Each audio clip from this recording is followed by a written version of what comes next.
হযরত ওমর স্ত্রী গভীর রাত্রের মধ্যে তার স্বামীকে, মদিনা রাষ্ট্রপতিকে বলছে, স্বামী গো, আপনি একটু আরাম করুন, আপনি বিছানার মধ্যে উচ্ছ্বাস করেছেন কেন?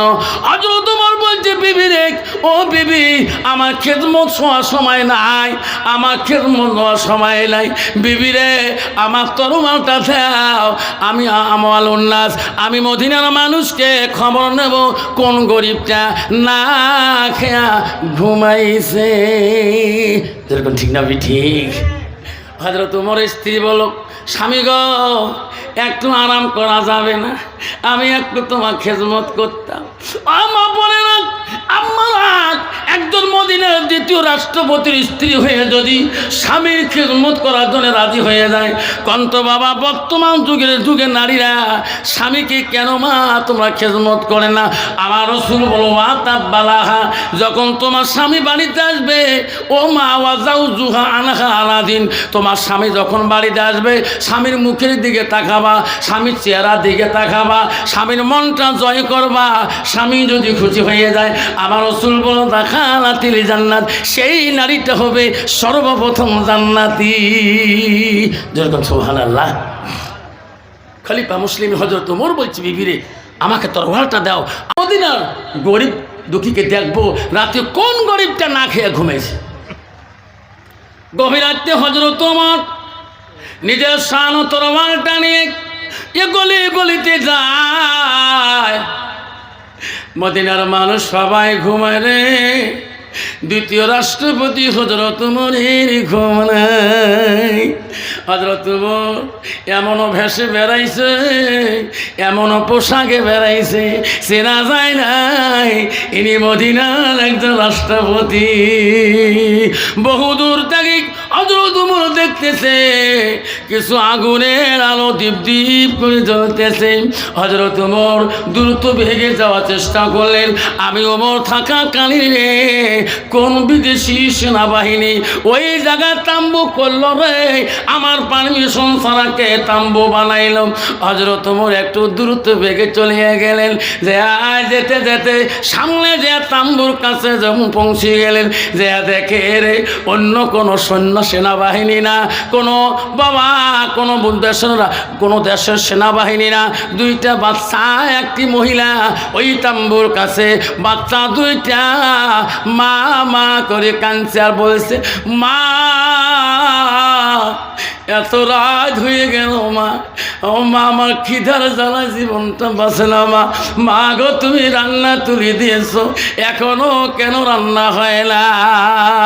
ওই মহিলাটা রান্না তুলে দিয়েছে, পানি গরম টকবক করছে, কিন্তু মহিলাটা পানি জাল দেয়। বাচ্চা দুটা কান্না শুনে হযরত ওমর দ্রুত বেগে তরবারটা ফেলে দিয়ে বলছে, মা গো, হো মা, বাচ্চা দুইটা কান্দে মা, তোমার এখনো রান্না হয় নাই, মা তুমি খানা দাও না, মা আমি তোর বাচ্চা দুটা কান্না সহ্য করতে পারি না।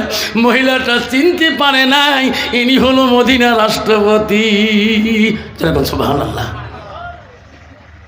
মহিলাটা বলছে, মুসাফির, কোথায় আপনার বাড়ি? আমি তো চিনি না, আমি একজন অসহায় নারী, আমার স্বামী নাই, আমি অন্য দেশ থেকে আসলাম, আমার স্বামী মারা যাওয়ার পরে বাচ্চা দুইটা আমার মার কাছে যাইতো, আমার দেশে আমি কদিন ধরে না খেয়ে বাচ্চা দুইটাকে নিয়ে আসি।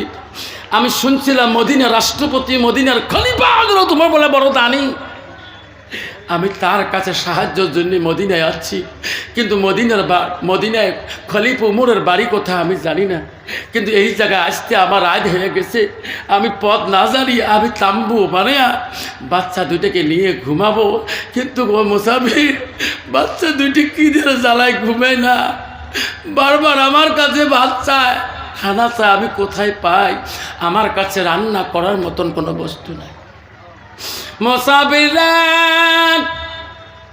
আমি মা কান্না সহ্য করতে পারি না রে মুসাফির, আমি বাধ্য হয়ে আমার পাল্লা হাঁড়িটা বার করি, পানি তুলি দিয়ে জাল দিয়ে আর গরম করি বুঝাই, বাবা তোমরা ঘুমে যাও, আমি রান্না হইলে তোমাকে ডাকি খাওয়াবো। গলিবারে পানি তুলে দিয়েছি ঠিকে হাঁড়িতে পাল্লাতে, কিন্তু কিছু খাদ্য বস্তু দেই নাই।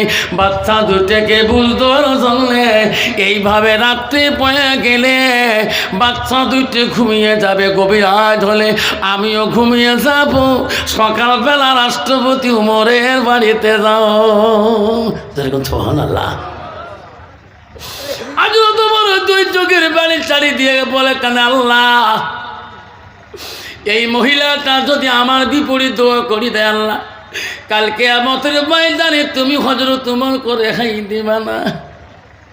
মহিলাটাকে হযরত উমর বলল, মা পানির মধ্যে তুমি কি তুলি দিয়েছ মা? ও মুসাফির, আমি পাথর দিয়ে জাল করতেছি। হযরত উমর বলল, মা গো, পাথর কোনোদিন পানিতে সিদ্ধ হয় না মা, অল্প অপেক্ষা করো মা, আমি এখন তোমার খাবারের ব্যবস্থা করে দেব। হযরত উমর তুরন্ত তৎক্ষণাৎ বাড়ির দিকে আসলেন, আসি বলল, আব্দুল্লাহর মা। হযরত উমরের বড় ছেলের নাম আব্দুল্লাহ। আব্দুল্লাহর মা রে,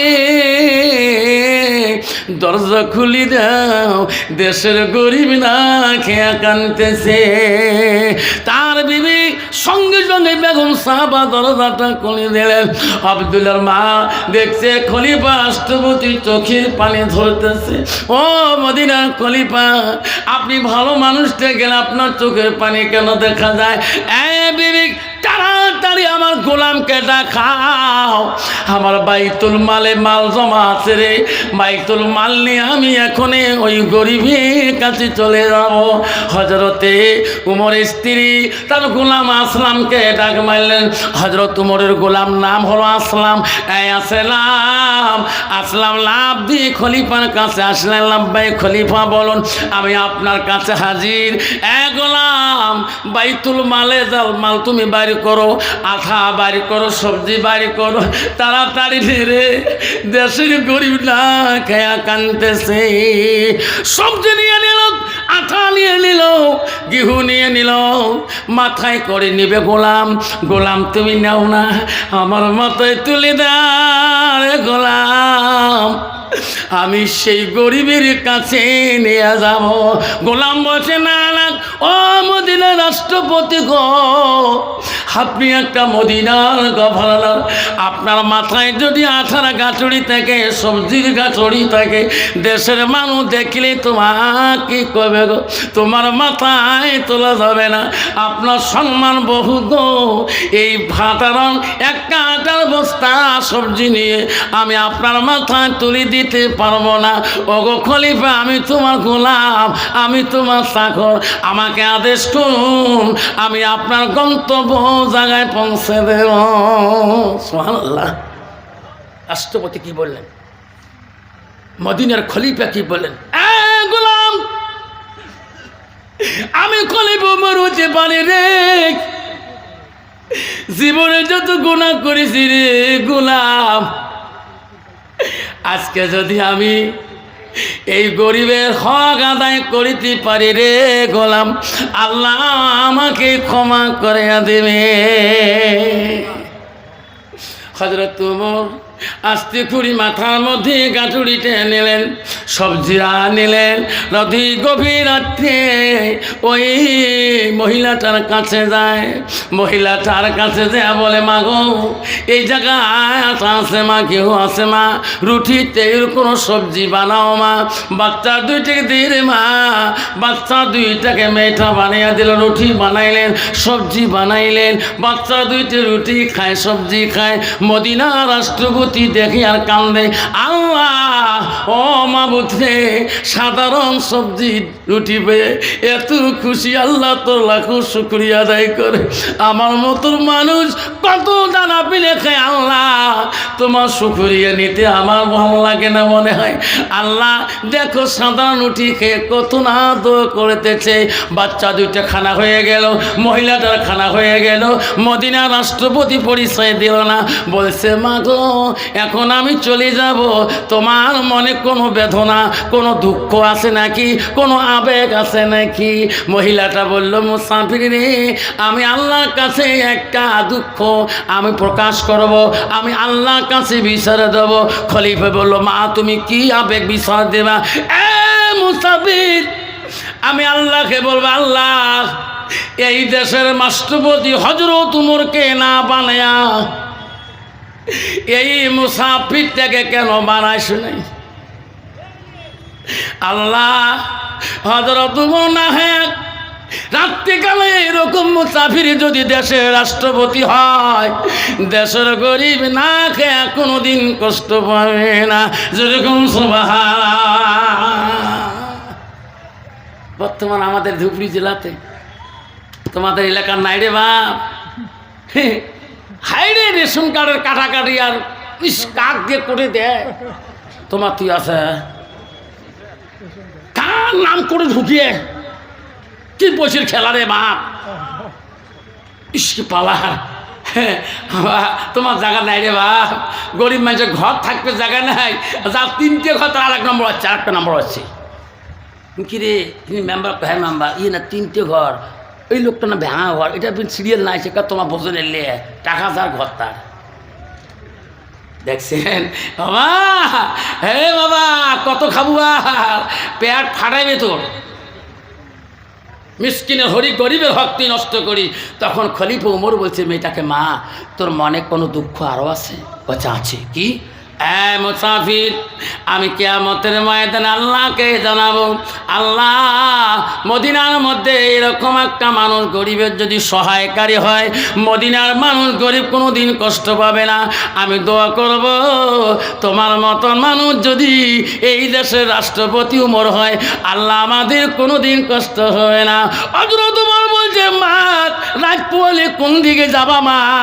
কইছে, ও খলিফা, ও মুসাফির রে, রাত পোয়ালে আমি মদিনার রাষ্ট্রপতি হযরত উমরের বাড়িতে যাব, যে এই নামে কৈফিয়ত দেব, গোসর দেবো, বিচার দেবো, দেশের গরিবকে কেন খবর না হয়। হযরত উমর তবু পরিচয় দিল না।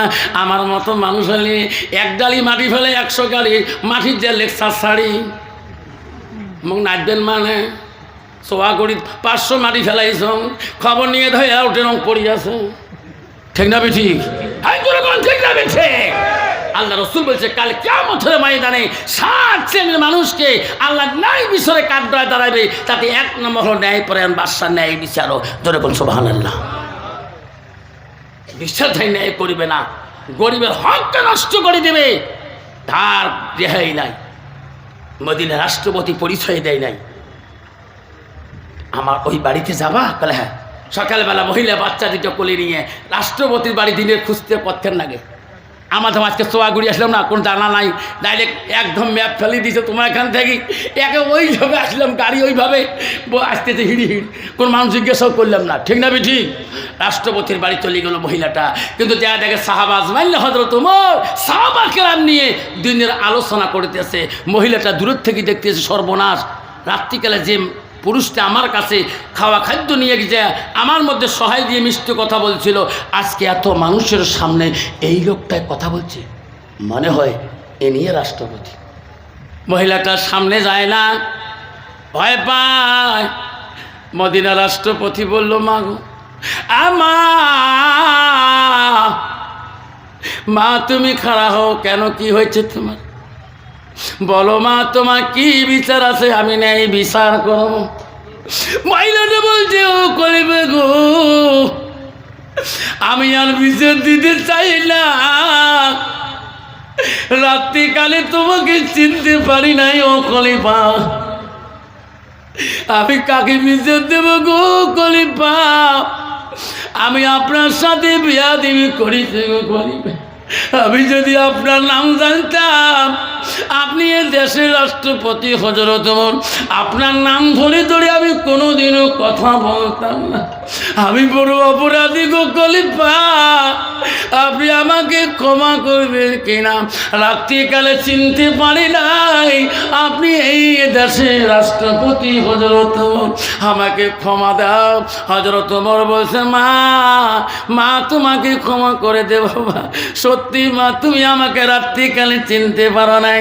আব্বারা রে, মদিনা রাষ্ট্রপতি একজন হয়ে দ্বিতীয় রাষ্ট্রপতি হযরত ওমর হয়ে দেশের মানুষ অন্য দেশের মানুষ চিনতে পারে নাই। রাস্তাঘাটে এমনভাবে বেড়াইছিলেন বাবা, তাকে চেনা যায় নাই, ইনি একটা মদিনা রাষ্ট্রপতি। যতক্ষণ সুবহানাল্লাহ। আব্বাজান আমার চোখগুলি বন্ধ কর, বিশ্বনাথের বন্ধু শুনে রাখ।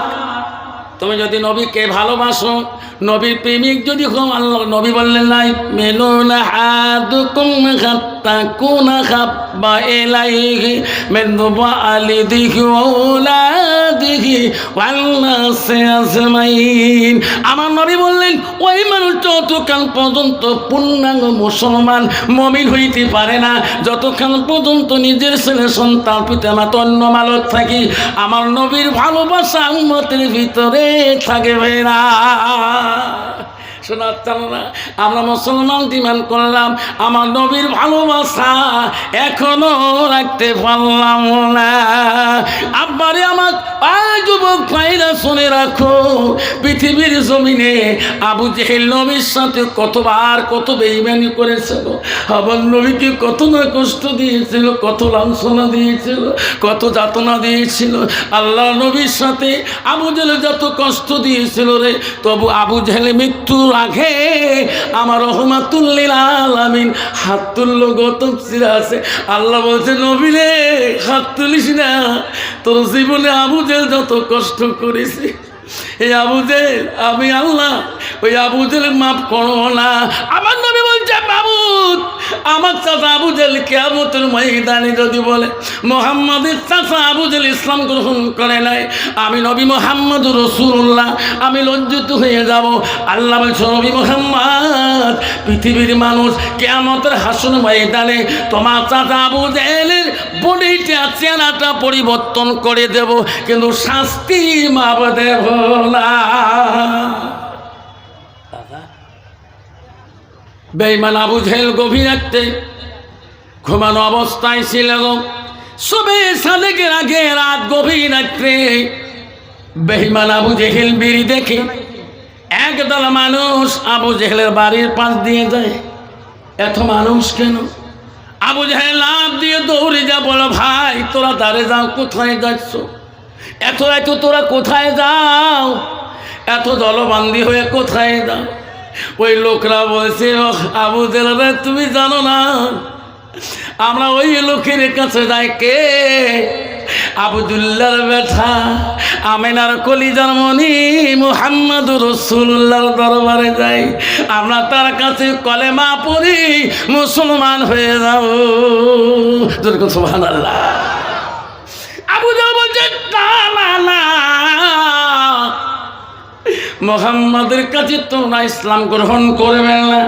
মুহাম্মদ একজন জাদুকর, জাদুবিদ্যা চালায়, তোমাদেরকে জাদু লাগিয়ে দিবে রে, তোরা যাইও না, ওরা তোরা যাইও না, যাইও না। তখন বলছে না আবু জেহেল, তোর কথা আমরা বিশ্বাস করতে পারি না। আমরা শুনছি গো আবু জেহেল আব্দুল্লাহর বেটা বেনার কলিজার বলি পৃথিবীতে সত্য ধর্ম প্রচার করে। দেখুন সুবহানাল্লাহ। আবু জেহেল বলছে না, উনি একজন বিজ্ঞ জাদুকর, ইনি জমিনে সব জাদু করতে পারে, তোমাকেও জাদু করে দিবে, নগদ ভুলে যাবেন। কিন্তু মুহাম্মদ একটা জিনিসে জাদু করতে পারে না। কোনটা? আকাশে, আকাশের চন্দ্র জাদু করতে পারে না। তোরা যদি মুহাম্মদের কাছে যাও তো মুহাম্মদকে বলবা যে আকাশের চন্দ্রটাকে দুখণ্ড করে দেখিয়ে দাও। বিধিনেরা বলল আবু জেহেল, পৃথিবীর এমন কোন নবী আগমন হয় নাই দুনিয়াতে, আকাশের চন্দ্রটা দুখণ্ড করে কেউ দেখাইতে পারে নাই। আবু জেল রে, আমরা মুহাম্মদকে এই কথাটা বলতে পারবো না, জোরে কোন সুবহানাল্লাহ। বেঈমান আবু জেহেল বললেন, তোরা যদি বলতে না পারো আমি তোমাদের সঙ্গী হয়ে চলিয়া যাব, আমি মুহাম্মদকে প্রশ্ন করব, তোরা খালি শুনবেন। গভীর রজনীতে আল্লাহর নবীর বাড়িতে ওই বেঈমান আবু জেহেল ওই লোকগুলোর সঙ্গী হয়ে আমার নবীর বাড়ির সামনে দেয়া ডাক মারে, ও মোহাম্মদ, ও মোহাম্মদ রে। আমার নবী ভাবে রে, কে রে আমার নাম ধরি ডাকে রে, কে আমার নাম ধরি ডাকে? আমার নবীকে জীবনে কষ্ট দিয়েছে আবু জেহেল রে। আমার নবী তবু প্রতিবাদ করে নাই, আমার নবী কোনোদিন আবু জেহেলকে লাঠি তোলে নাই, আমার নবী কোনোদিন আবু জেহেলকে গালি দেয় নাই। গভীর রজনীতে আবু জেহেলের চেহারাটা দেখি, বলছে চাচা গো, এত রাইতে কেন গো আমাকে ডাকছেন? সুবহানাল্লাহ। বাবা, নবী কেমন নবী ছিল গো? আমরা একটা মানুষকে যদি কেউ যদি নামাজের কথা 3 দিন বলি, যদি লোকটা ধমক দেখা ওই জাহার নাম দাবে, তোমার কোন ঠেকা বল? যেরকম ঠিক যাবে ঠিক। আমার নবী বললেন, ওই মানুষটা পূর্ণাঙ্গ মুমিন হইতে পারে না। হাদিসটা হযরত আব্বাস হইতে বর্ণিত আছে, আল্লাহ রাসূল বলেন, ইসলাম মিন্না মান লাম ইয়ারহাম সাগীরানা ওয়া লাম ইউকাব্বির কাবীরানা। আমার রাসূল বলেন, ওই মানুষটা পূর্ণাঙ্গ মুমিন হইতে পারে না যতক্ষণ পর্যন্ত ছোটকে স্নেহ করে না, আদর করে না, আর মুরব্বিকে সম্মান দেয় না, ইজ্জত দেয় না। নবী বলেন, ওই মানুষটা আমার উম্মতের ভিতরে গণ্য হতে পারে না। কোনতো বাবা, বর্তমান সমাজে মুরব্বীদের সম্মান আছে? সম্মান আছে? নাই। মুরব্বীদের সামনে একদল যুবক আছে বাবা, এই যে ফিল্টার লাগায় সেম বুঝুন তো, এমন ধুমে শাড়ি দেয় আছে না? বাপ তো জীবনের সিগারেটের গন্ধ জানে না, দেখে বাপ করে ঘর দিয়ে ধুমে বেরিয়ে, বাপ করে বুড়িকায় বুড়ি রে ঘর দিয়ে ধুমে বেরিয়ে আগুন লাগছে নাকি? কারণ আমার টিনের বাইক কিসে আগুন লাগে? গ্লাস লাগা, মানে যে গ্লাস খুলে দিয়েছে ফাঁক দিয়ে ফিল্টারে ধুমে বক বকে বিড়ে, তা বাবাসের সঙ্গে দেখে স্যান বিড়েছে, তাকে ধুমে স্যান কেতাবে, দরজা ফাঁক করি দেখে বাবা ফিল্টার লাগাইছে, বাবা কি খাস, তোর বাপ তো জীবনত খোয়াইছে। ঠিক না বি ঠিক? ঠিক না বি ঠিক? এই যে বর্তমান সমাজের একদল যুবক আছে, মুরব্বীকে সম্মান দেওয়া যায় না। তুমি ডাক্তার হও, ইঞ্জিনিয়ার হও, মাস্টার হও, গাজী হও, যেও হও না কেন, তোর বাপ, তোর চাচা, তোর মামা, গ্রামের মুরব্বী, তাকে সম্মান দিয়ে কথা বল। তাহলে এই ডিগ্রি আল্লাহর কাছে কবুল হবে না, পছন্দ হবে না। যারা রসুল আবু জেহেলকে সম্মান দিয়ে কথা বলছিল, চাচা এত রাইতে কেন আসছেন? কেন আসছেন? কাছে মোহাম্মদ আসতাম না, এই দল লোক তোর কাছে ইসলাম গ্রহণ করে বেরে মোহাম্মদ। এই মন ইসলাম গ্রহণ করার আগে সত্য হলো কি?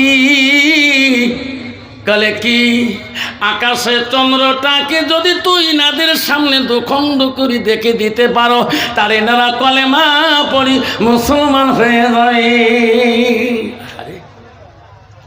আমার নবী রহমতুল্লিল আলামিন দুই চোখের পানি ছাড়িয়ে দিল। মাবুদ এই কঠিন প্রশ্ন চাচা কোনদিন করে নাই। আল্লাহ আল্লাহ বলো,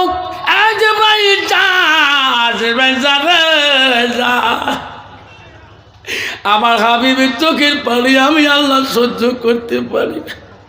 যা জিবরাইল হযরতের জিবরাইল এসে বলল, লাব্বাইক রাসূলুল্লাহ হাজির। আপনি কান্দেন কে গো নবী? আপনার চোখের পানি মাবুদ মাওলা সহ্য করতে পারে না। কেমন নবী গো, যে নবীর চোখের পানি মাবুদ মাওলা সহ্য করতে পারে নাই, আমার মাওলা সহ্য করতে পারে নাই। আজকে সেই নবীর উম্মত হয়ে আজকে সেই নবীর একটা নয় 10টা ডাইনি সুন্নত একটা মুসলমান ভালো করে রাখতে পারলো না। জোরে করে ঠিক যাবে, ঠিক মুসলমান 10টা ডাইনি সুন্নতের উপরে একটা ভালো করে রাখতে পারে না। কত মুসলমান আছে আমার মা বলে না, অচোয়াগুড়ির মা বলে না, বিশ্বনাথের মা বোনেরা সোমা, আল্লাহ নবীকে বলে আলমার আতুই দে সাল্লাত খামসাহা, আমার রাসূল বলো কোনো একটা মেয়ে যদি 5 ওয়াক্ত নামাজ পড়ে ওয়াসামা শাহরুহা, ওই মেয়েটা যদি রমজান মাসে রোজা করে ওয়াসানাত ফারাজাহা, ওই মেয়েটা যদি পর্দা পুশিদায় চলে, নিজের চরিত্রটাকে পবিত্রতা রাখে, রাসূল বলো ওয়াতাদ বালাহা, ওই মেয়েটা যদি নিজের স্বামীকে খিদমত করে, আমার নবী বলল ফাঁকা দেখুল মানায় আবু আবির জান্নাতি সাদ, নবী বলো ওই নারীদের জন্য আল্লাহ 8টা জান্নাতের দরজা খোলা রাখবে। যেরকম সুবহানাল্লাহ। কিন্তু বাবা বর্তমান সমাজে বিবিগণকে নিয়ে বিশাল সমস্যা, যেরকম ঠিক না বিটি? তুমি যদি নামাজি হও বিবি বেনামাজি, তুমি যদি মসজিদে নামাজ পড়তে চাও বিবি বাড়িতে আর তো নামাজ পড়ে না। মসজিদের পাশে আমাদের, আমি কয়েকদিন আগে আসাম ধুবড়ি জেলাতে স্কুল করি, এক বাড়িতে দেখা করতে যাব, ওখানে যে আসর নামাজে আজান দিল, তা বাড়িওয়ালা বললো হুজুর মসজিদে আজান দিচ্ছে, আসর পরে এসে চা পানি খাই, চলো। মসজিদে যেয়া দেখি এত সুন্দর মসজিদ, আল্লাহ কত যে ফ্যান, কত উজুখানার ডিজাইন, সব 80 টাকা। তার নামাজ পড়ল 3 জন। ভাই সমাজের লোক কতগুলো? হুজুর 250 লোক। ওয়াক্ত নামাজ হুজুর এরা তো 3 জন পারলে, 2 জন পারবেন। ফজর মুই একলা আজান দিয়ে বাড়ি যান নামাজ পড়ি। বাবা তোমাদের বোঝা চোয়াগুলি তেমন নাই রে, মসজিদে কত মহাজন আজান দেয়, আল্লাহু আকবার আল্লাহু আকবার আল্লাহু আকবার আল্লাহু আকবার। আল্লাহ কত মোহাব্বত, কত শান গো। আল্লাহ ডাকের মতো পৃথিবীর কোনো ডাক কোনো মধুস হইতে পারে না। যতই আল্লাহকে ডাকবেন অত মনটাকে আরো ডাকি, যেরকম ঠিক না ঠিক? সেই মুসলমান আল্লাহ ডাক মসজিদে আজান শুনিয়ে মসজিদের পাশে দোকান করে, কত বেচা করে পাশে তাস খেলায়, ওদিকে দেখে সার্কাসের রাস দেখতেছে, এদিকে দেখে জাদুকরের বাসনা, এদিকে দেখে চকচক তুলতেছে, মসজিদে নামাজ পড়লো 5 জন। এইরকম ডিজিটাল নামাজি আছে না নাই? যেরকম আছে না নাই? বাবা আমার শোনার চালরা, কেউ কবরে যাবে না সঙ্গে, বাবারে কেউ সঙ্গে কবরে যাবে না। এমন জায়গায় যাবি রে সোনা, যে জায়গার নাই সাথী, এমন জায়গায় যাইবি রে সোনা, যে জায়গায় নাই বাতি। মুসলমান যদি চিন্তা করতো, মুসলমানের মেয়ে যদি চিন্তা করতো, তাহলে মুসলমান কোনোদিনও বেনামাজি হয়ে থাকতো না। ভাবাজান আমার শোনার তা আল্লাহ রসুলের কাছে আব্দুল্লাহ ইবনে মাসউদ হইতে হাদিসটা বর্ণিত আছে। আল্লাহ নবীকে প্রশ্ন করো, আল্লাহ নবী সাল্লাল্লাহু আলাইহি সাল্লাম আমায় হাব্বু ইলাল্লাহু তাআলা, নবী গো আল্লাহর কাছে সবচেয়ে ভালো বস্তু, ভালো আমলটা কি? নবী বলল কালা সালাতু আলা ওয়াক্তিহা, সময় মতে ওয়াক্ত মতে নামাজ পড়াটা আল্লাহর কাছে সবচাইতে বড় আমল। যেরকম সুবহানাল্লাহ। আল্লাহ নবীর জামানায় একটা লোক মৃত্যু হয়েছেন, হযরত আবু বকর, হযরত উমর। আবু বকর বলে হুজুর লোকটা মারা গিয়েছে, জানাজা কি দেবে? নবীজি বলল আমি জানাজা দেব, তোরা সুন্দর করে গোসল দিয়ে কাফন পরে আনো। লোকটাকে জানাজা দিবে গো বিশ্বনবী রাসূলুল্লাহ। কত ভাগ্যবান, ঠিক নবী ঠিক? লোকটা কাফন পরানো হলো, সামনে আনিয়ে যখন রাখিয়ে দিল, আবু বকর, হযরত আবু বকর প্রথম খলিফাতুল মুসলিমিন, দ্বিতীয় খলিফা ছিল হযরতে উমর, তৃতীয় খলিফা ছিল হযরত ওসমান গনি, চতুর্থ খলিফা রাষ্ট্রপতি ছিল হযরতে আলী। এই 4 জন খলিফা রাষ্ট্রপতির ভিতরে সবথেকে রাগান্বিত খলিফা ছিল হযরত উমর। এত রাগ ছিল। হযরত উমর যে রাস্তা দিয়ে গেছিলেন, তাফসীর আছে সেই রাস্তা দিয়ে শয়তান পর্যন্ত উঠতো না। যেরকম সুবহানাল্লাহ। আর আমার মতো নামাজি রাস্তা দিয়ে গেলে শয়তান গাদস্ত থাকিস, যেরকম ঠিক। হযরত আবু বকর বলে রাসূলুল্লাহ লোকটার কাফনের ব্যবস্থা করেছি, আপনি জানাজা দিবেন? করে হ্যাঁ আমি রেডি যাচ্ছি। আমার নবী চলে গেলেন, সাহাবাজ ভাইরা কাতার হয়ে গেলেন, এমন সময় দেখতে আবু বকর রে ওই মুর্দাটা উপরে দুনিয়াতে জানাজার আগে একটা বিষাক্ত সাপ দংশন করিতেছে। আবু বকর সহ্য করতে পারে না, ছটফট করে রে। আল্লাহ নবী জানাজার জন্য রেডি হয়ে গেলেন। সাপটা এমন দংশন করে, লোকটার মুখের দিকে দংশন করে দুনিয়াতে রে কবরে নাই গেতে। আবু বকর আস্তে করে একটা লাঠি দিয়ে তুলিয়ে নিলেন, সাপের জবান খুলিয়ে গেল। রে আবু বকর আমাকে মারিস না রে, আমাকে মারিস না, আমি সাপ এমনি আসি নাই, আল্লাহর হুকুমে আসিয়েছি। এই আবু বকর আমাকে মারলে তোর ক্ষতি হবে রে, তুমি আমাকে লাঠি দিয়ে মারিও না, আমি আসতে চাই নাই রে আবু বকর, আল্লাহ মাবুদ মাওলা পাঠিয়ে দিয়েছে, তার হুকুমে আমি এসেছি। আবু বকর বলল, সাবেরে পৃথিবীতে এই লোকটা কি পাপ করেছি, কবরে নাই গেতে তুমি দুনিয়াতে আমাদের সামনে দংশন করো, আর কবরে যে কি হবে আমরা তো জানি না। তখন সাপ বলছে, রে আবু বকর এই লোকটা দুনিয়াতে এমন কাজ করেছে রে, সেই জন্য মাবুদ মাওলা আমাকে পাঠিয়ে দিয়েছে। আবু বকর বলো, কি কাম করেছে বলো না, কি পাপ করেছে? 1 নম্বর জীবনে নামাজ পড়ে না। আবু বকর উত্তর দিল, না হইতে পারে না রে সাপ, হইতে পারে না। দুনিয়াতে বহুত বেনামাজি কবরে চলে যাবে, 4 জনে তুমি তো দংশন করতে পারো না। সাপটা আমি নামাজের জন্য আসি নাই, তাহলে তুমি কিসের জন্য আসিয়েছ? কইছে, রে আবু বকর এই মানুষটা দুনিয়াতে ওলামাদের কথা শুনে নাই, আলেমের কথা বিশ্বাস করে নাই, মসজিদে যায় নামাজ পড়ে নাই, আল্লাহর হুকুম নবী রাসূলুল্লাহর তরিকা মতন চলে নাই। কইছে, না না সাবিরে আমি তা মানি না। এইরকম বহুত মানুষ আল্লাহ নবীর ওই উলামা কেরামকে মানবে না, কবরে যাবে, কবরে যা হবে আমরা মানি নেব, দুনিয়াতে মানতে পারি না। আচ্ছা আবু বকর এই জন্য আসি নাই, 3 নম্বর জন্য আসি, আল্লাহ পাঠিয়ে দিয়েছে। কি এই লোকটা জীবনে যত ইনকাম করেছে রে আবু বকর, এই লোকটা হালাল হারাম বোঝে নাই, হারাম পান করেছিল, সুদ খেয়েছিল, মদ খেয়েছিল, নেশা পান করেছিল। এই লোকটা এত পাপের লোক হয়েছে দুনিয়াতে, তার শরীরটা সবসময় নাপাক অবস্থায় রাখিয়েছে। আবু বকরের 3 নম্বর কারণে আল্লাহ আমাকে পাঠিয়ে দিয়েছে। বন্ধুগণ আমার শোনার জানোরা, আজকে আমার শরীরটা যদি দুনিয়াতে নাপাক বানিয়ে কবরে যায়, কন্ত বাউলা মাবুদ বাউলা কবরে সরি দেবে নাকি? কোনোদিনও ছেড়ে দেবে না। আবারে কবরে যাও, আগে শোনা সাজি পারে যাও, খবরদার খালি হাতে কবরে যাইও না। খালি হাতে যাওয়া যাবে? খবরদার, এই কবর খালি হাতে যাওয়া যাবে না। কবর কাউকে চেনে না। আমার মা বোনেরা, আম্মারা, ও চোয়াগুড়ি মা বোনেরা, ভালো করে শোনো মা, তুমি নারী জাতীয় মা।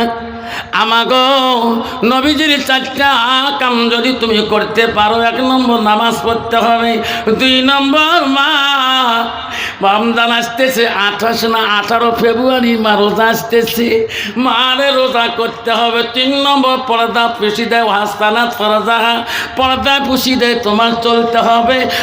মা তোমার স্বামী আছে মা, তুমি পবিত্রতা নারী মা, স্বামী ব্যতীত মা অন্য পুরুষের সাথে তুমি মিলেমিশা করবা না, তুমি একজন পবিত্র নারী। তোমার স্বামী ওসাউজুহানাহারাদিন, তোমার স্বামী যখন বাড়িতে আসবে মা, তোমার কথার দ্বারা মিষ্টির দ্বারায় স্বামীকে তুমি রাজি করিয়ে নাও। আমার রাসূল বলল দাখালাতিল জান্নাত, সেই নারীটা হবে জান্নাতি। যেরকম সুবহানাল্লাহ। কন্ত বাবা বর্তমান যুগের নারী স্বামী বাড়িতে আসলে কন্ত কোনোদিন স্বামীর কাছে মুচকি হাসে গো? স্বামীর কাছে হাসি দেয়? স্বামীর কাছে মিষ্টি কথা বলে না? ডিজিটাল নারী, ডিজিটালে চলতে চায়। তোমাদের বিশ্বনাথে নাই রে বাবা, আল্লাহ কত নারী আছে রে বাপ, আল্লাহ রাস্তা দিয়ে গেলে চেনা দানা লিবিষ্টি ফিবিষ্টি আরো কত তিষ্টি ওট পালি ঠোঁট পালি আরো কত পালিশ আছে না নাই, যেরকম আছে না নাই। আল্লাহ গত শনিবারের সেলুনে গেছে মাথা সাইপের মক্কায় মাস্টার সাহেব একটু বসিয়ে খাবে কে তোমার আগে 4 জন সিরিয়াল আছে বাবা স্কুল দেন যে তোমার মামলা খুব তাল ফেলা না শিয়ে তোমার চাকরি করে টাকার ধগ আছে মারো কামলা দেওয়ার টাকার ধগ আছে কথা তো ঠিকই রে তোমার তো 1 টাকা বেশি দিবে না 4 যা লেখা আছে তাই দিবে বাবা ইলেকট্রিক চ্যাংড়াগুলো যে চুল লম্বা বাবা 1 টাকা করে চুল দিলে কাটলে কত লাগবে হুজুর তোমার থেকে মাস্তুর কাটা আরো বেশি সহজ কে বসো তারপরে দেখাম যে চ্যাঙাটা প্রথম সিরিয়াল নিয়েছে আল্লাহ সিয়ারত বসছে হুল সিয়ারত কি এলাকা গান দিছে ব্লুটুথ কানত লাগাইছে নিজের ঠ্যাঙত নিজে ঘুরবে না ঘুরিয়েস করে যত ঘুরে দেখো অত প্যান ভাড়া গোটাই দেন তরু ভাড়া আমার প্যানটাই গোটা ভাড়া হাডুয়ে পর্যন্ত দেখা যায় মেয়েটা বাবা এটা প্যান না ভাড়া তোমার আলে মানুষ বলতে এলে পানের গুণ কি কন্ত পাবে এরকম প্যান আছে না নাই, যেরকম আছে না নাই।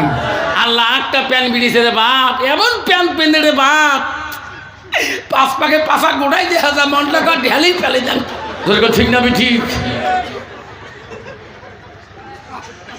হ্যাঁ এটি তালা করলো খ্রিস্টান লন্ডন বললো, খ্রিস্টান পাদুরিরা বললো বিদেশ থেকে বললো যে ভারতে এমন কিছু প্যান্ট পাঠিয়ে দেবো যাতে মুসলমানের ছেলেরা লাঙ্গাই বেড়ায় আর মুসলমানের ছেলেরা লাঙ্গাই বেরোবে।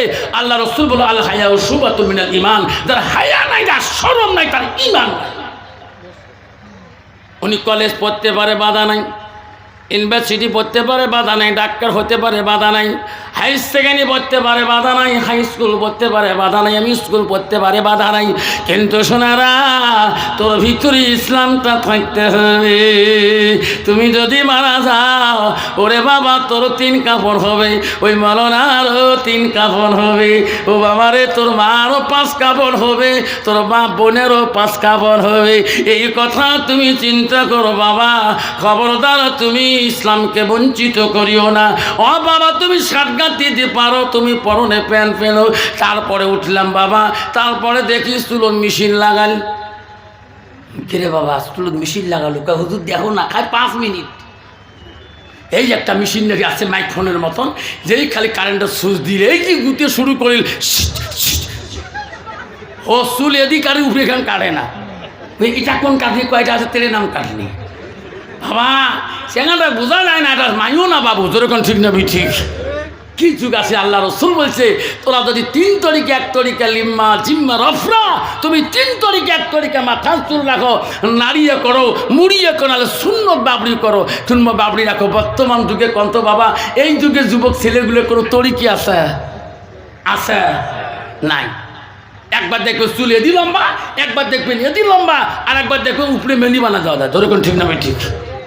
হাবা আমার সোনার চানারা বন্ধুগণ বাবা বলে দিয়েছিলাম হযরতে খলিফাতুল মুসলিমিন হযরতে আবু বকরের কথা। পৃথিবীর প্রথম খলিফা ছিল হযরতে আবু বকর, দ্বিতীয় খলিফাতুল মুসলিমিন ছিল হযরতে ওমর। মা বোনেরা বন্ধুগণ শুনে রাখো মা, হযরত ওমর খলিফাতুল মুসলিমিন, মা গো তার স্ত্রী কেমন ছিল মা?